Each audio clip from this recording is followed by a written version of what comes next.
Sean bienvenidos a las historias de Lilith. Sean muy bienvenidos todos, amigos, a la parte número 11 de Momo. Estamos ya en esta parte donde, los hombres grises quieren encontrarla a toda costa, pero vamos a ver si pueden lograrlo. Hoy leeremos Cuando los malos tratan de hacer de lo malo lo mejor.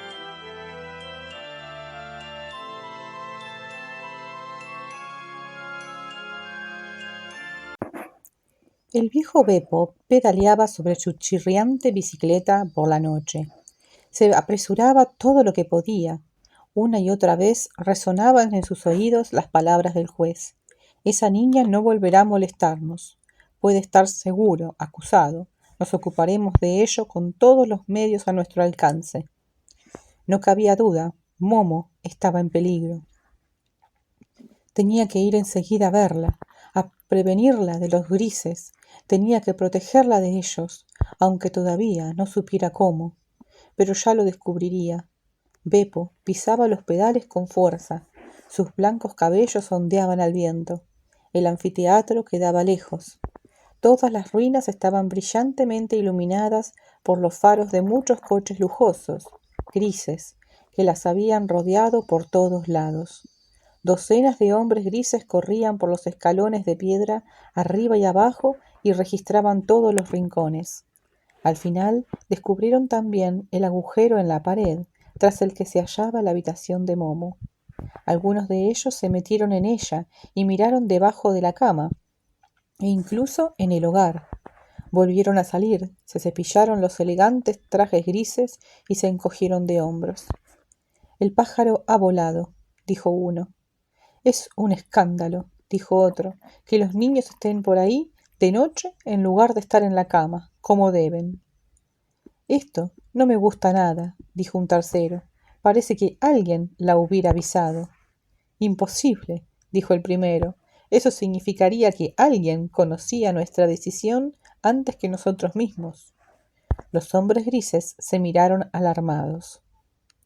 Si efectivamente ha sido avisado por alguien, opinó el tercero, seguro que ya no está por aquí. El seguir buscando por los alrededores sería perder el tiempo inútilmente. ¿Tiene alguna sugerencia? En mi opinión, deberíamos dar parte inmediatamente a la central para que diera la orden de movilización general.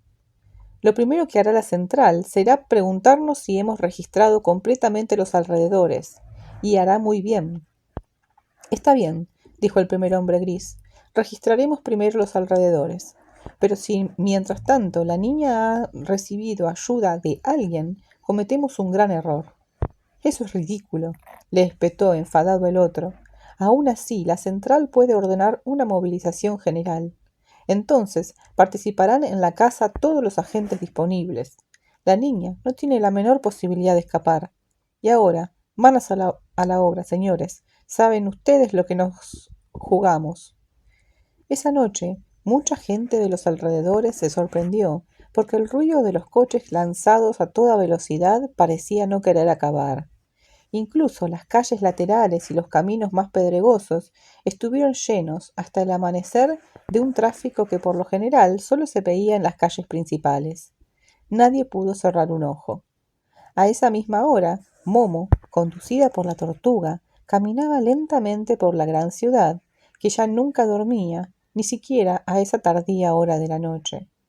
La gente corría en grandes masas por las calles, se empujaba violentamente o marchaba en interminables columnas. En las calzadas se embotellaban los coches, entre ellos rugían los autobuses, siempre repletos. En las fachadas de las casas relucían los rótulos luminosos, inundaban la muchedumbre con su luz multicolor y volvían a apagarse. Momo, que nunca había visto eso, caminaba tras la tortuga con los ojos bien abiertos, como si soñara. Atravesando grandes plazas y calles brillantemente iluminadas, los coches las rozaban por delante y por detrás. La gente por la calle las apretujaba, pero nadie prestaba atención a la niña con la tortuga. Las dos no tuvieron que apartarse ni una vez ante nadie. Nadie las empujó. Ningún coche tuvo que frenar por su causa. Era como si la tortuga supiera por adelantado, con toda seguridad, dónde y en qué momento no pasaría un coche, no habría un peatón. De ahí resulta que nunca tuvieron que correr ni nunca tuvieron que detenerse a esperar. Momo comenzó a sorprenderse que se pudiera andar tan lentamente y avanzar tan deprisa.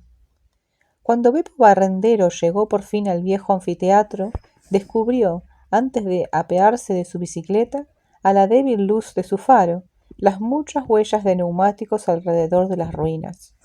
Dejó caer su bicicleta en la hierba y corrió hacia el agujero en la pared. «¡Momo!», dijo en un suspiro, para repetir más alto. «¡Momo!». No tuvo respuesta. Beppo tragó saliva. Tenía la garganta seca. Atravesó el agujero hacia la oscura habitación, tropezó y se torció un tobillo. Con dedos temblorosos encendió una cerilla y miró a su alrededor. La mesita y las dos sillitas hechas de caja estaban tumbadas, y las mantas y el colchón estaban tirados por el suelo, y Momo no estaba. Beppo se mordió los labios y reprimió un sollozo ronco que por un momento quiso rasgarle el pecho. «Dios mío», murmuró, «Dios mío, ya se la han llevado. He llegado demasiado tarde. ¿Qué debo hacer ahora? ¿Qué hago?». Entonces la cerilla le quemó los dedos, la tiró y se volvió a quedar a oscuras. Todo lo deprisa que pudo volvió a salir al exterior y caminó a trompicones, con el pie torcido, hacia su bicicleta. Se montó en ella y empezó a pedalear. «Ahora le toca a Gigi», se repetía una y otra vez. «Ahora le toca a Gigi. Ojalá encuentre el cobertizo donde duerme».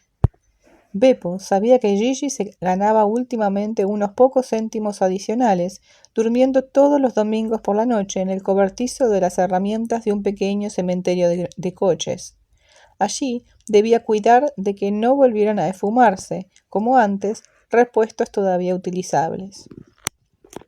Cuando Beppo hubo alcanzado por fin el cobertizo y llamaba con el puño en la puerta, Gigi se mantuvo al principio bien calladito, por temer que se tratara de los ladrones de repuestos de coche. Pero entonces reconoció la voz de Beppo y abrió. «¿Pero qué pasa?», gimió asustado. No soporto que se me despierte de ese modo tan brusco». «Momo», tartamudeó Beppo, «a Momo le ha pasado algo terrible». «¿Qué dices?», preguntó Gigi sentándose, atónito, en su jargón. «¿Momo? ¿Qué le ha pasado?». «Ni yo mismo lo sé», murmuró Beppo. «Algo terrible». Entonces comenzó a contar todo lo que había vivido, lo del alto tribunal en el vertedero, las huellas de neumáticos junto a la ruina, y lo que Momo no estaba ya. Claro que tardó un rato en explicarlo todo, pues a pesar de todo el miedo y toda la preocupación por Momo, no podía hablar más deprisa. «Me lo temía desde el principio», acabó su informe. «Sabía que no acabaría bien. Ahora se han vengado. Han secuestrado a Momo. Gigi, tenemos que ayudarla. ¿Pero cómo? ¿Qué hemos de hacer?». Durante el relato de Beppo, la cara de Gigi se había quedado pálida. Parecía que el suelo se hubiera abierto bajo sus pies. Hasta entonces, todo había sido para él como un gran juego. Se lo había tomado tan en serio como se tomaba cualquier juego y cualquier cuento, sin pensar en las consecuencias. Por primera vez en su vida, una historia continuaba sin él, se hacía independiente, y ni toda la fantasía del mundo podía hacerla dar marcha atrás. Se sentía paralizado. «¿Sabes, Beppo?», dijo al cabo de un ratito, «podría ser que Momo solo hubiera ido a pasear un poco. A veces lo hace. Una vez incluso estuvo fuera 3 días y 3 noches. Creo que por ahora no tenemos ningún motivo de alarma». «¿Y las huellas de los neumáticos?», preguntó Beppo, excitado. «¿Y el colchón tirado?». «Está bien», respondió evasivamente Gigi. «Admitamos que alguien haya estado allí. ¿Quién nos asegura que haya encontrado a Momo? Puede que ya se hubiera ido antes. Si no, no estaría todo revuelto y registrado». «Pero, ¿y si la han encontrado?», gritó Beppo. «Entonces, ¿qué?». Agarró a su amigo más joven por las solapas y lo sacudió. Gigi, no seas loco. Los hombres grises existen de verdad. Tenemos que hacer algo enseguida. Tranquilízate, Beppo, tartamudeó Gigi, asustado. Claro que tenemos que hacer algo, pero antes hay que pensárselo bien. Por ahora no sabemos siquiera dónde debemos buscar a Momo. Beppo soltó a Gigi. Yo voy a la policía, exclamó. Sé razonable, exclamó Gigi aterrado. No puedes hacer eso. Suponte que la policía se pone a buscar a Momo y la encuentra. ¿Sabes lo que harán con ella? ¿Lo sabes, Beppo? ¿Sabes a dónde llevan a los huérfanos abandonados? Los llevan a una casa de esas en que hay rejas en las ventanas. ¿Quieres hacerle eso a Momo? No, murmuró Beppo, mirando fijo ante sí. No, eso no lo quiero. Pero, ¿y si está en peligro? ¿Y si no lo está? Prosiguió Gigi. Si solo está paseando un poco y tú le echas encima a toda la policía. No quisiera estar en tu lugar cuando te mirara por última vez. Beppo se hundió sobre una silla, junto a la mesa, y apoyó la cabeza sobre los brazos. No sé qué hacer, suspiró. No sé qué hacer. Yo creo, dijo Gigi, que en cualquier caso deberíamos esperar hasta mañana o pasado antes de hacer nada. Si para entonces no ha vuelto, podemos ir a la policía. Pero lo más seguro es que antes todo se habrá arreglado y los tres nos reiremos de todas estas tonterías. ¿Tú crees? Murmuró Beppo, al que de repente sobrevino un cansancio plomizo. Habían sido demasiadas cosas en un día para el viejo. Seguro, contestó Gigi, mientras le quitaba el zapato del pie torcido. Le ayudó a caminar hasta el jargón y envolvió el pie en un paño húmedo. Ya se arreglará, dijo suavemente. Todo se arreglará.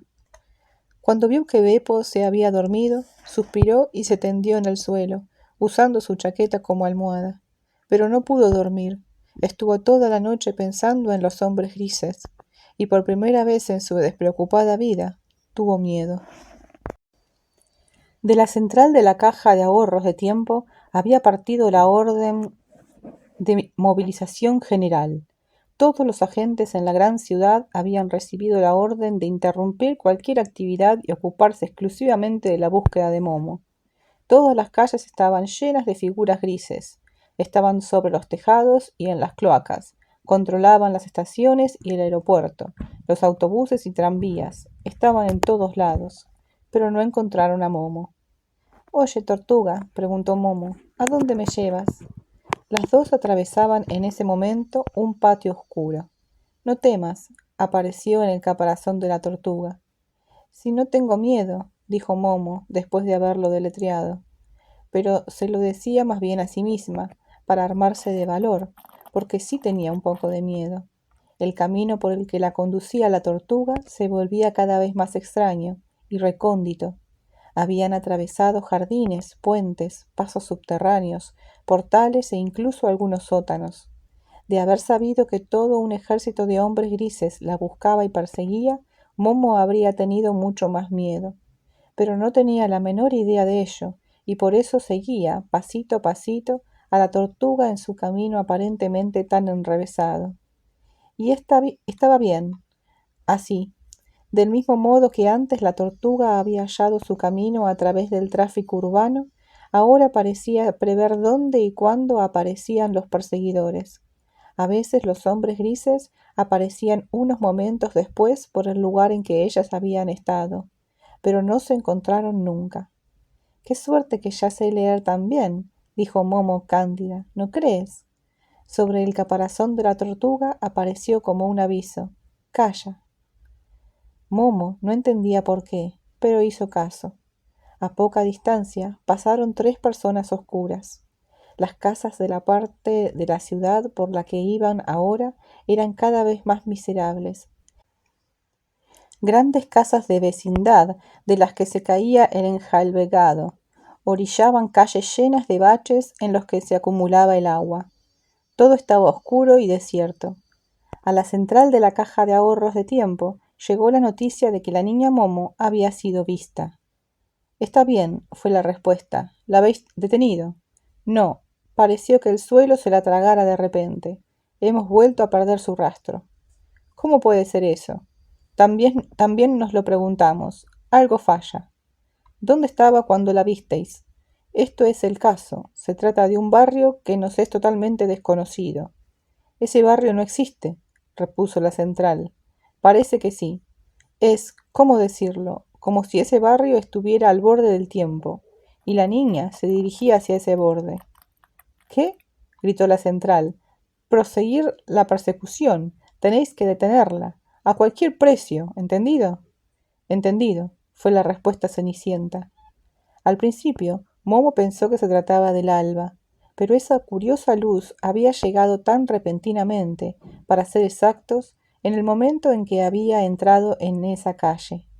Aquí ya no era de noche, pero tampoco era de día, y la penumbra no se parecía ni a la mañana ni a la noche. Era una luz que hacía aparecer con gran precisión los contornos de las cosas, pero que no parecía venir de ningún lado, o por el contrario, provenir de todos lados, porque las largas sombras negras que proyectaban sobre la calle, incluso el más minúsculo guijarro, iban en todas direcciones, como si aquel árbol fuera iluminado desde la derecha, aquella casa desde la izquierda y el monumento de más allá desde enfrente. Por cierto, que ese monumento también era bastante extraño. Sobre una gran base en forma de cubo, de piedra negra, se apoyaba un gigantesco huevo blanco. Eso era todo. Pero también las casas eran diferentes a todas las que Momo había visto siempre. Eran de un blanco casi cegador. Detrás de las ventanas había sombras negras, de modo que no podía ver si vivía alguien en ellas. Pero por alguna razón a Momo le parecía que esas casas no habían sido hechas para que alguien las habitara, sino para servir a algún otro objetivo misterioso.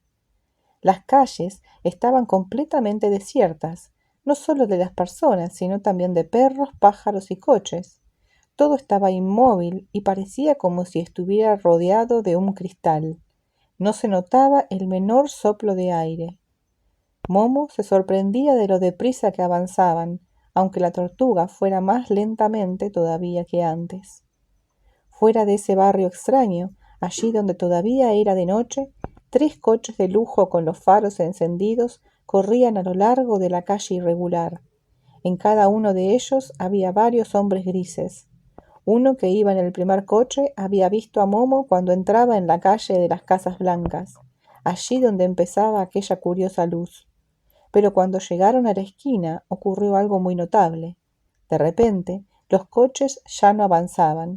Los conductores pisaban el acelerador, las ruedas chirriaban, pero los coches no se movían del sitio, como si estuvieran sobre una cinta móvil que corriera hacia atrás a la misma velocidad que los coches. Cuanto más aceleraban, menos avanzaban. Cuando los hombres grises se dieron cuenta, saltaron, juraron, de los coches e intentaron alcanzar a pie a Momo, a la que apenas veían en la lejanía.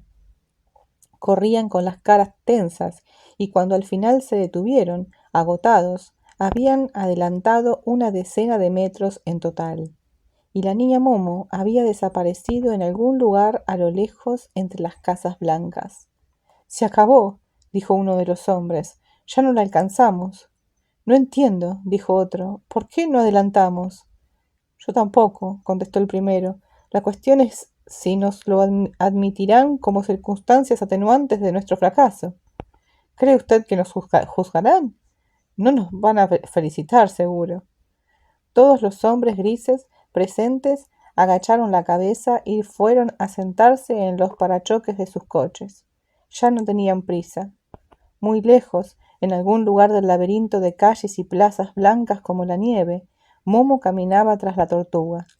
Y precisamente por ir tan lentas, era como si la calle se deslizara bajo sus pies, como si los edificios pasaran volando por su lado. La tortuga volvió a doblar una esquina. Momo la siguió y se paró sorprendida. Esta calle era de aspecto totalmente diferente a todas las anteriores. En realidad, se trataba de una callejuela estrecha. Las casas que se alineaban a derecha e izquierda parecían pequeños palacios de cristal, llenos de torrecitas, galerías y terrazas que hubieran pasado muchísimo tiempo en el fondo del mar y de pronto hubieran salido a la superficie cubiertos de algas y moluscos y corales, y todos los colores suaves y nacarados. La callejuela se encaminaba a una sola casa, que la cerraba y que formaba un ángulo recto con todas las otras. Tenía un gran portal verde cubierto de figuras artísticas. Momo miró el cartel de la calle, que se hallaba en la pared, encima de donde ella estaba. Era de mármol blanco y contenía él con letras doradas: Calle de Jamás. Al mirar y deletrear Momo no había perdido más que unos instantes, pero aún así la tortuga ya estaba muy lejos, casi al final de la callejuela, delante de la última casa. «Espérame, tortuga», gritó Momo, pero curiosamente no pudo oír su propia voz. La tortuga, en cambio, pareció haberla oído, porque se paró y se volvió a mirarla. Momo quiso seguirla, pero al entrar en la calle de Jamás, fue como si de repente caminara debajo del agua y tuviera que avanzar contra la corriente, o como si tuviera que avanzar contra un viento muy fuerte, pero insensible, que la echara hacia atrás. Se inclinó contra la presión enigmática, se agarró a los salientes de las paredes y avanzó a ratos a cuatro patas. «No puedo contra ella», gritó finalmente a la tortuga, a la que veía pequeñita al extremo de la calle. «¡Ayúdame!». La tortuga volvió lentamente. Cuando finalmente estuvo delante de Momo, apareció en su caparazón el consejo de «Anda de espaldas». Momo lo intentó, se dio la vuelta y caminó hacia atrás. De pronto logró avanzar sin ningún esfuerzo, pero era muy extraño lo que le ocurría, pues mientras caminaba hacia atrás, también pensaba hacia atrás, respiraba hacia atrás, sentía hacia atrás, en resumen, vivía hacia atrás. Por fin se topó con algo duro, se dio la vuelta y se vio ante la última casa, la que cerraba la calle. Se asustó un tanto porque, vista desde aquí, la puerta de metal verde, cubierta de figuras, le pareció gigantesca. Podré abrirla, pensó Momo dudosa, pero en el mismo momento se abrieron solo los dos grandes batientes. Como se quedó parada un momento, porque encima de la puerta había descubierto otro cartel, lo llevaba un unicornio blanco y en él se leía «La casa de ninguna parte». Como Momo no sabía leer demasiado aprisa, los dos grandes batientes ya estaban cerrándose cuando acababa de deletrearlo. Tuvo el tiempo justo para pasar, antes de que los batientes se cerraran tras ella con un suave trueno. Se hallaba ahora en un pasillo alto, muy largo. A la izquierda y derecha había a tramos regulares hombres y mujeres de piedra, desnudos, que parecían soportar el techo. Aquí no se notaba la misteriosa corriente contraria. Momo siguió a la tortuga a través del largo pasillo. En el extremo, el animal se paró ante una puertecita, justo lo suficientemente grande como para que Momo pudiera pasar por ella agachada. «Hemos llegado», tenía en el caparazón de la tortuga. Momo se agachó y vio justo delante de su nariz un cartelito en la pequeña puerta: «Maestro segundo Minutio Hora». Momo inspiró profundamente y giró decidida el pomo de la puertecita. Cuando se abrió, se pudo oír un tic-tac y ronquido y susurro y repiqueteo musical a muchas voces. La niña siguió a la tortuga y la puertecita se cerró tras de ella. Y así llegamos al fin de este capítulo lleno de magia, donde seguimos a Momo por este camino increíble con la tortuga, donde más lento iba, más rápido llegaba. En cambio, los hombres grises, con toda su velocidad, toda su desesperación, nunca pudieron alcanzarla. Hay que pensar en eso, la tortuga va lento, por eso llega primero. ¿Qué les pareció este capítulo? Me encantó este viaje mágico por la Ciudad Blanca. Espero que a ustedes también les haya gustado y, como siempre, les agradezco que estén ahí escuchando esta historia. Les pido que se suscriban si es que no lo han hecho, que dejen sus likes y comentarios como siempre, y me despido hasta mañana con otro capítulo de Momo.